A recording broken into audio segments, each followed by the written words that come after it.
Boker Tov, pour préparer les bénis Israël à recevoir la Torah au Mont Sinaï, Dieu leur dit Ve'ata im shamoat ishmeuli. À présent, si vous m'obéissez, ushmartem et beriti, vous observez mon alliance, alors veitu li mamilech kohen v'kol, je serai pour moi un royaume de dignitaires et un peuple saint. On nous dit que le mot Kohanim n'est pas comme on l'entend dans la tradition, les prêtres, mais les princes, les nobles. En acceptant la Torah, les bénis Israël atteindront un plus grand prestige. De même, après le don de la Torah, lorsque les bénis Israël ont supplié Moshe d'agir en tant qu'intermédiaire entre eux et Dieu, Moshe a répondu « N'ayez pas peur, car c'est pour vous élever que Dieu est venu ». Le terme utilisé, c'est le mot « lénasot ».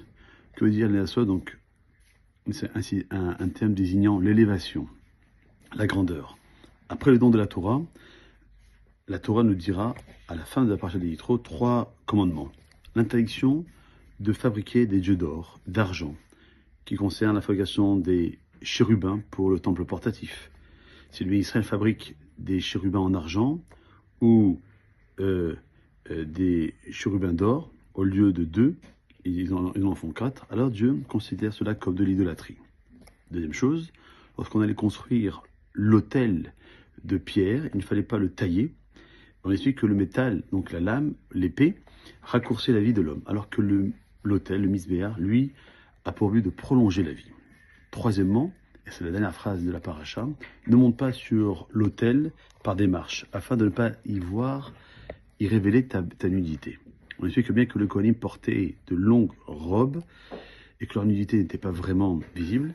Faire de grands pas frôle l'exposition de sa nudité. Ces 3 commandements correspondent aux 3 fautes capitales. Fabriquer des kérouvim, des chérubins sans se conformer à l'ordre de Dieu est une forme d'idolâtrie. Construire un autel avec un outil en fer correspond au meurtre. Et révéler sa nudité en montant sur l'autel ressemble à l'adultère. Après le don de la Torah, les bénis Israël ont été élevés à la moindre digression dans les commandements de Dieu qui représentaient les plus graves fautes. Une petite déviation de la fabrication des chérubins s'identifiait à l'idolâtrie. Le don de la Torah a pour but d'élever le peuple juif.